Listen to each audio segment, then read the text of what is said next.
Good morning, staff. Thank you for taking care of things in my absence this week. Have several things that I want to emphasize. We have made some progress forward from where we were talking last week, but there's still a lot of work to be done.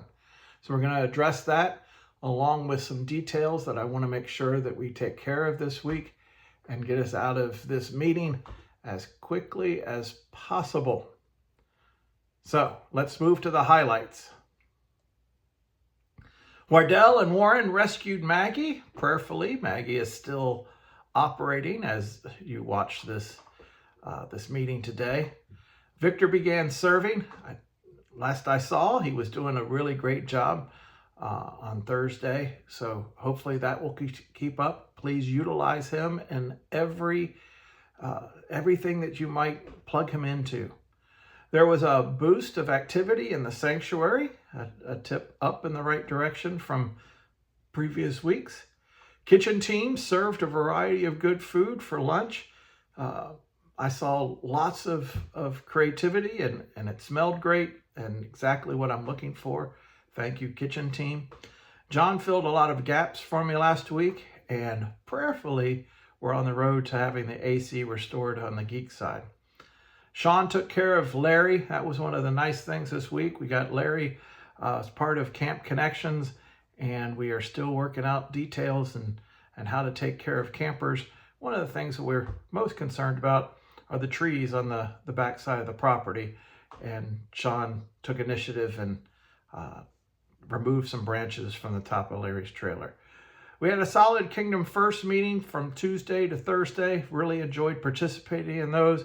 And I enjoy seeing some new ideas coming to the fore of how we can apply those Kingdom First meetings to our days. Want to review our expectations, my expectations. And we've hit these a number of times. You're going to see this theme kind of carry through everything that I'm talking to you today about, because I just don't feel like we're hitting it on all cylinders, that we're executing in the way that I need you to execute. It needs to come not from kind of putting on a show or trying to fit into somebody else's clothing. This has to come from you. This has to come from what you're willing to allow God to do in your life. You will not meet these expectations until you truly allow God in to address some of your shortcomings and become the man or the woman that he intends you to be. So our expectations continuing. Ambassador, meaning that you are representing Christ.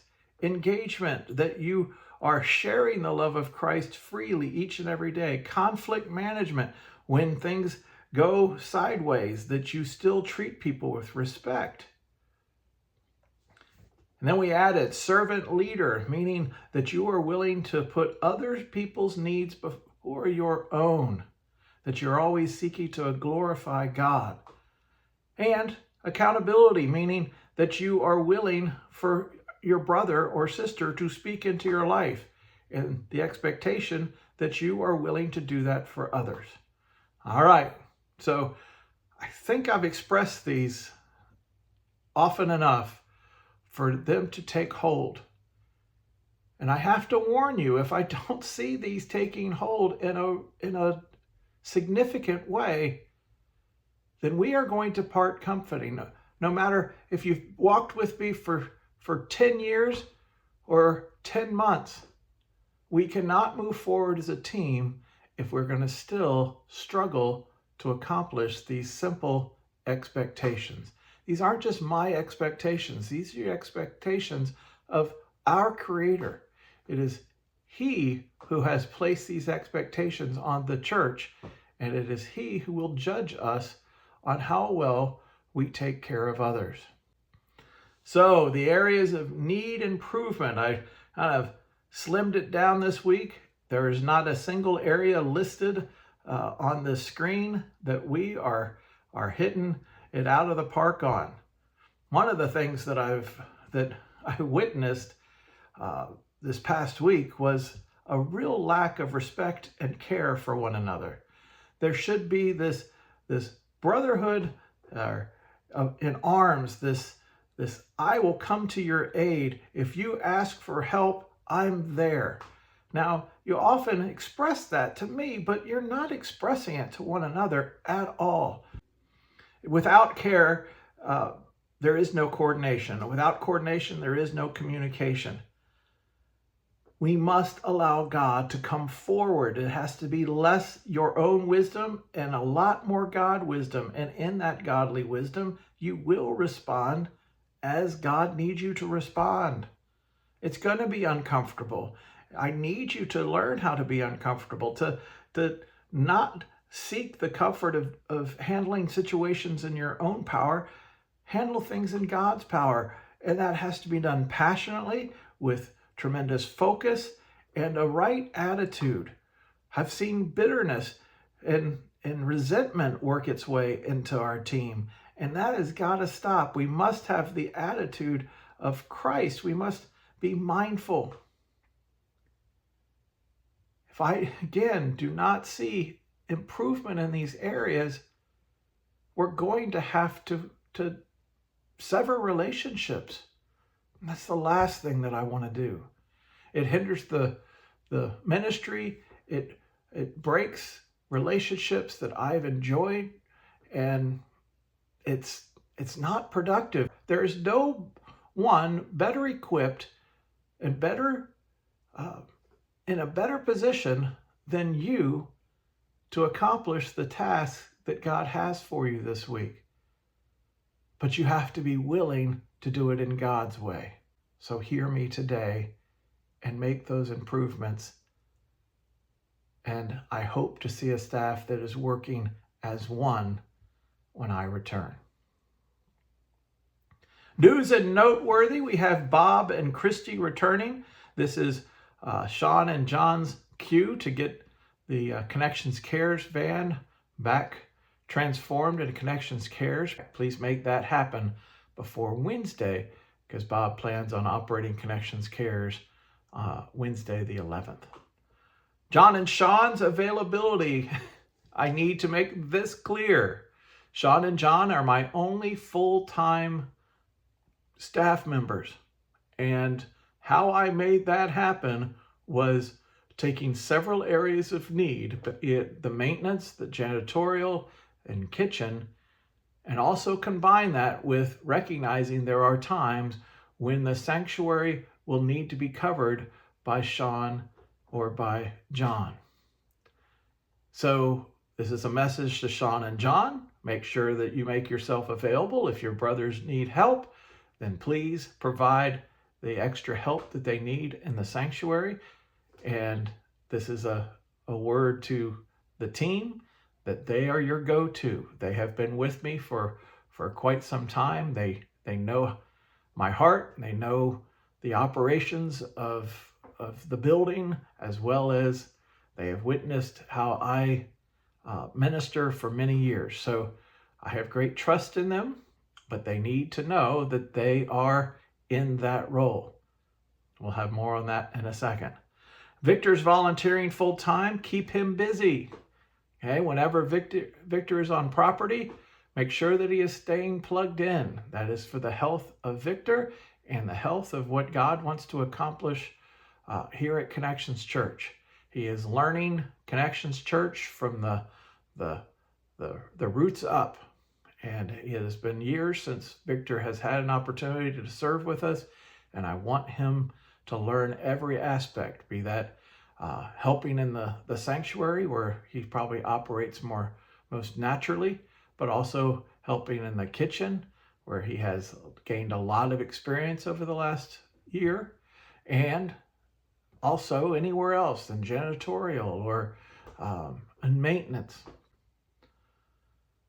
Shifting schedules. We're going to spend the rest of our time today looking at the schedule. I tried to get that out in your hands last week, so you've had some time to digest it, but I want to speak to it so that you have a better understanding of new roles that are occurring starting this week.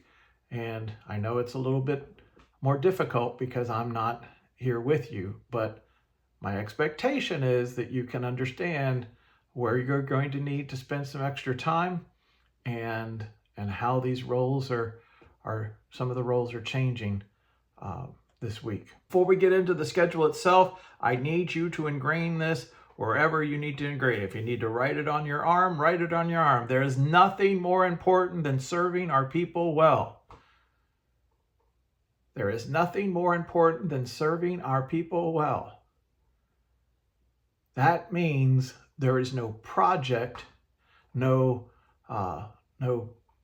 cooking in the kitchen that should take a priority, nothing going on the roof that should take a priority, nothing that's going on anywhere else that should interrupt our care for the people that we serve.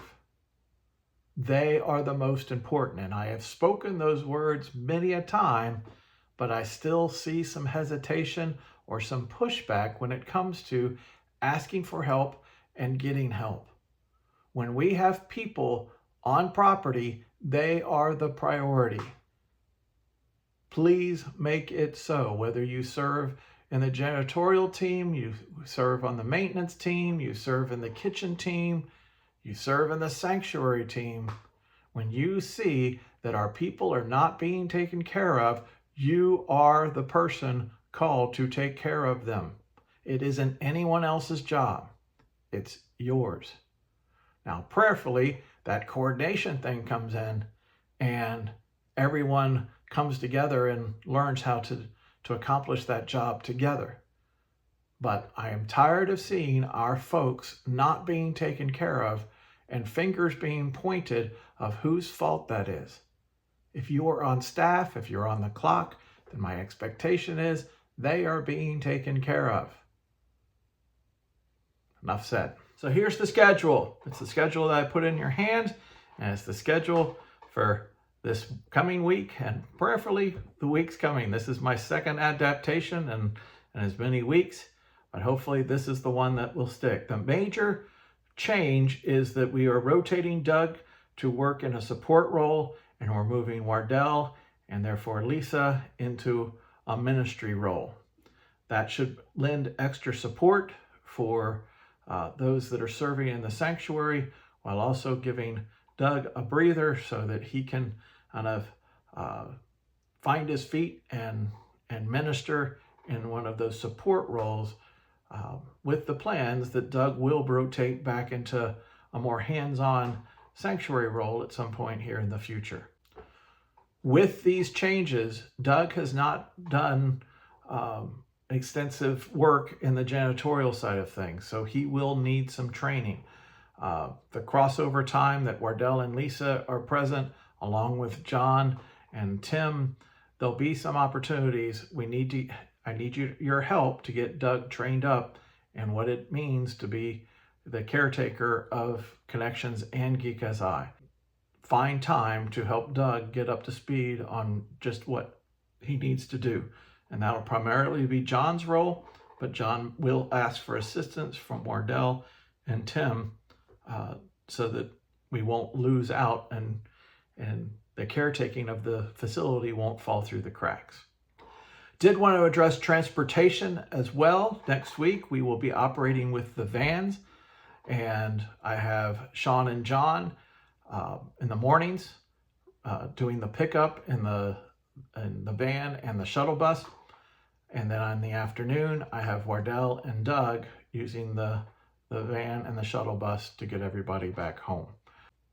All right, that wraps up the meeting. I'm sorry if you've got more questions than I was able to give answers to, but know my heart. And I am certainly not trying to threaten anyone's position, but it's unfortunate that it's gotten to a point where I have to continue to emphasize that we're all either pulling in the same direction or we're not. And if you're not willing to all pull in the same direction, then I must start cutting away those that are pulling against us. That's just how it is. My desire is to see us all take hold and become brothers and sisters in Christ and see others added to our number. And prayerfully, we'll come together as a team. That is my hope and my expectation. So thank you for watching over things while I'm gone. I am reachable by phone if there is something I did not address. We are trying to unplug as much as we can, but recognize that I'm the head of the church, and so therefore sometimes there's things that you need to ask. Feel free to ask. My expectation is that you will handle things and handle things well. If it rises to the level where you need my counsel, please do not hesitate to call or to text. All right, have a great week. I'm hoping all the details will get ironed out this week. And next time I see you, you will be the team that God has purposed you to be. Know that I love you and I miss you. And please do the job.